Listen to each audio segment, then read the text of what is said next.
CBN e a Tecnologia, com Gilberto Sudré.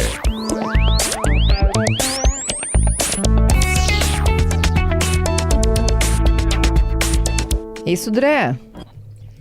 Bom dia, Fernanda. Bom dia, ouvintes da CBN. Me conta quais são os riscos desses novos brinquedinhos cheios de tecnologia, entre eles e o IA, né? Então, Fernanda, você deixaria, os nossos ouvintes deixariam uma câmera e um microfone ligado no quarto do seu filho, né? E se isso viesse na forma de um brinquedo, né? Nesse caso, né? O brinquedo com IA é apenas diversão ou um dispositivo de vigilância, né? Nesse caso. Então, nesse caso, a gente está falando de brinquedos, né? Robôs, pets eletrônicos, tablets infantis, até bonecos que usam microfone, câmeras, sensores e conexões com a internet, né? E até alguns algoritmos para conversar e reagir e aprender com a criança, nesse caso, né? A ideia aqui não é exatamente demonizar essa tecnologia, que é interessante, mas entender alguns riscos, né? E a pergunta é onde está o risco nesse caso, né? Então, primeiro o risco é coleta de dados, né? Coleta de voz, imagens, expressões faciais, hábitos, a própria rotina da casa e conversas familiares que acontecem próximo do brinquedo, né? Para isso, né? Perfilamento infantil, ou seja, o brinquedo pode aprender gostos, medos, preferências e padrões de comportamento da criança. Então, eles chamam de profiling, né? Ou seja, entende o que a criança gosta nesse caso, né? Uma coisa que é bastante grave é a manipulação emocional. A criança pode criar um vínculo afetivo com aquele objeto, né, nesse caso, e engajar mais nesse contato, né, nesse caso. E o brinquedo pode, inclusive, né, influenciar desejos, personagens, marcas e compras, né, na parte de publicidade e consumo, né, para isso. E por que criança é diferente de adulto, né? A criança não entende o que é contrato, política de privacidade, coleta de dados, né, nem aquela questão do uso do algoritmo para poder dar retorno, respostas para a gente, né? Para a criança, basicamente, o robô, o brinquedo, né? Aquele brinquedo gosta dela, e ela sente saudade, ou o brinquedo, entre aspas, né? Sente saudade ou é amigo, né? E aí, o brinquedo que tem a IA pode simular afeto, mas não tem afeto, né, nesse caso. Então, esse é um problema que a gente tem que ficar atento em relação a isso. O que os pais, então, devem observar antes de comprar, né, um brinquedo como esse? Primeiro, verificar se tem câmera, microfone e acesso à internet, né? O microfone e câmera podem ser desligados ou cobertos, né, por exemplo, né? O aparelho funciona sem internet, só no offline, né, para isso, né? Tem algum tipo de recurso de controle parental, de monitorar o que está sendo capturado, o que está sendo gravado, né, qual é a interação que a criança faz com o brinquedo, né? Desconfiar de brinquedos que exigem que você tem que fazer um cadastro, uma conta, instalar um aplicativo, né? Ou seja, isso já começa, se você repassar dados que são talvez em excesso para aquele fabricante, nesse caso, né? E aí esses dados são armazenados onde? Eu posso apagar o histórico, né? E a empresa tem suporte no Brasil, que eu posso recorrer a essa empresa por alguma questão, uma dúvida que eu tenho, né? E até se tem no brinquedo uma idade recomendada, né? Ou seja, claramente lá tem uma idade recomendada para isso. Então, evitar deixar o brinquedo com IA no quarto da criança, usa esse brinquedo, ou deixar a criança usar esse brinquedo apenas em ambientes supervisionados, né? Desligar o brinquedo quando não estiver em uso, nesse caso, né?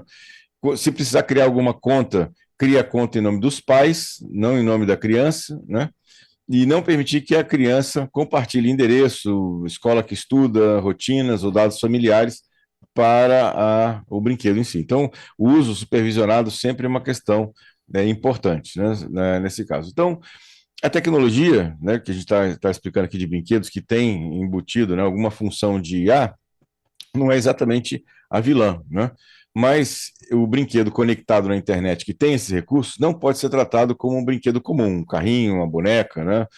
Nesse caso, porque não é o problema da criança brincar com o IA, e sim o IA brincar com os dados, emoções e comportamentos da criança.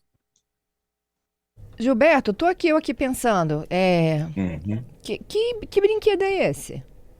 Tem vários brinquedos, são bonequinhos, né? A IBM tinha um, inclusive tirou do mercado exatamente por causa disso, era um pequeno dinossaurozinho que conectava via internet num algoritmo de IA atrás. Então ele conversava com a criança, você falava alguma coisa, ele reconhecia o que você pediu e respondia nessa situação. Além disso, tem vários outros recursos dessa natureza em tablets ou celulares, que a criança também joga, jogos, né?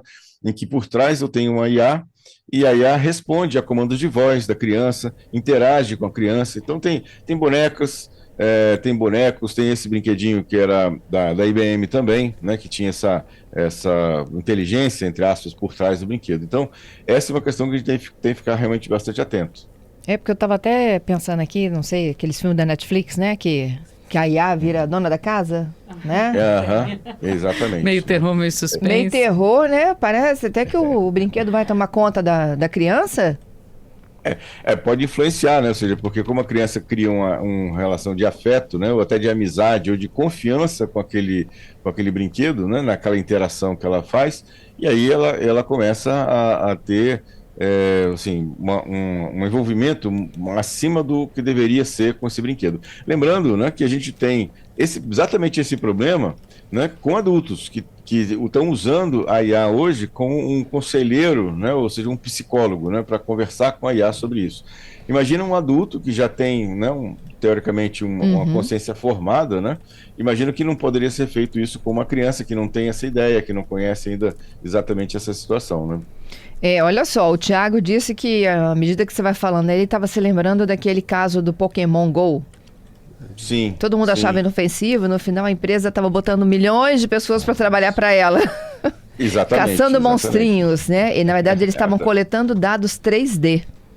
Isso, e do ambiente, né, com a câmera, exatamente. Né? Então, ou seja, essa é uma questão que a gente deve realmente prestar atenção. Como eu falei, brinquedos com IA ou com algum tipo de interface com a internet não são brinquedos comuns, não são brinquedos que têm um potencial de coisas que são bem mais, assim, de interação muito maior do que exatamente um brinquedo que não tem nenhum tipo de reação. Tem outro caso aqui de um ouvinte que diz que a IA realmente ela precisa de supervisão, né? Ele disse que o filho de um amigo estava usando a IA como psicólogo, substituindo a análise.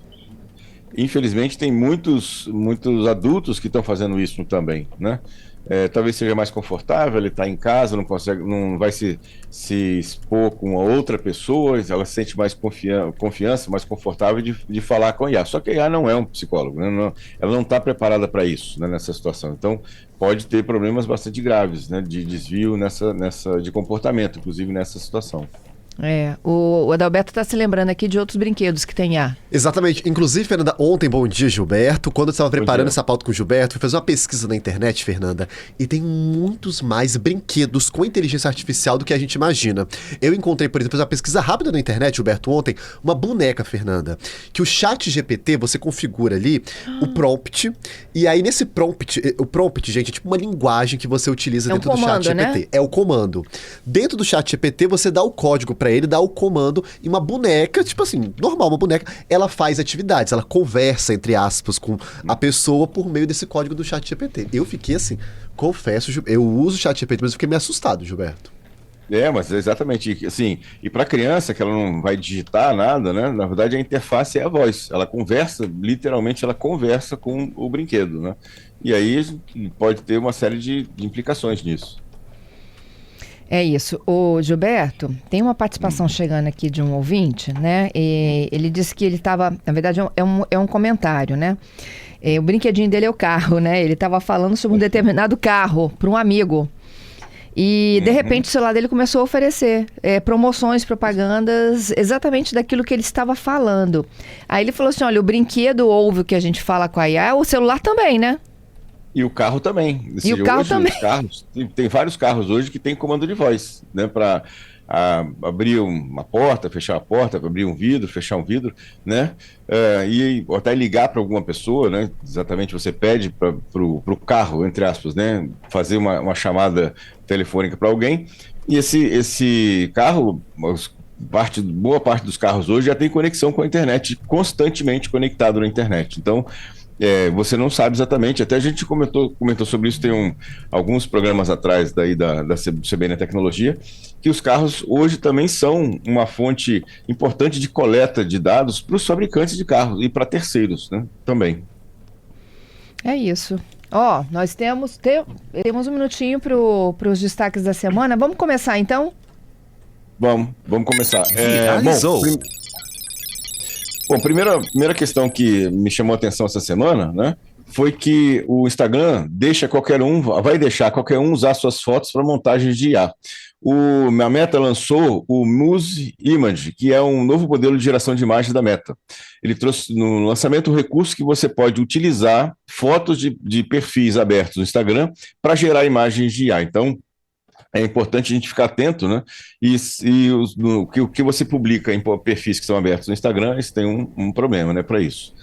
O Google também agora vai incluir naquelas 15 gigabytes que eu tenho de livres, né, daquela conta gratuita do Google, vários outros arquivos ou armazenamentos. Então tem lá, por exemplo, tudo que tem no Google Drive, Gmail, Google Fotos também, mas vai incluir agora também, né, a parte de SMS, histórico de chamadas, configurações do dispositivo, além de já incluir, né, o backup do WhatsApp. Então, quem tem a conta do Google gratuita pode ter problemas, né, principalmente se o backup do WhatsApp for muito grande, problemas de consumo desse espaço em relação a isso, né? E temos também uma dica interessante. Na semana passada, nessa quarta-feira, a gente falou sobre criação de usuário, né, de nome, né, do WhatsApp, em vez de usar o telefone, usar o nome, né, para isso. Só que pode acontecer das pessoas agora que não conheciam o seu número de telefone, conhecem o seu nome e conseguem entrar em contato diretamente com você. Então, o WhatsApp vai lançar uma opção de você colocar uma senha, para que se a pessoa quiser acessar você com o seu nome, ou através do seu nome, ela vai ter que ter uma senha, conhecer uma senha que você definiu para manter a sua privacidade, né? Não ter aquela questão de invasiva, né, nesse caso. Entendido. É isso, então. Ô, Gilberto, obrigada, viu, pela sua participação conosco. Bom final de semana. Obrigado, Fernando. Obrigado aos ouvintes pelas participações. Um excelente dia da pizza para todo mundo, né? E até quarta-feira com mais tecnologia.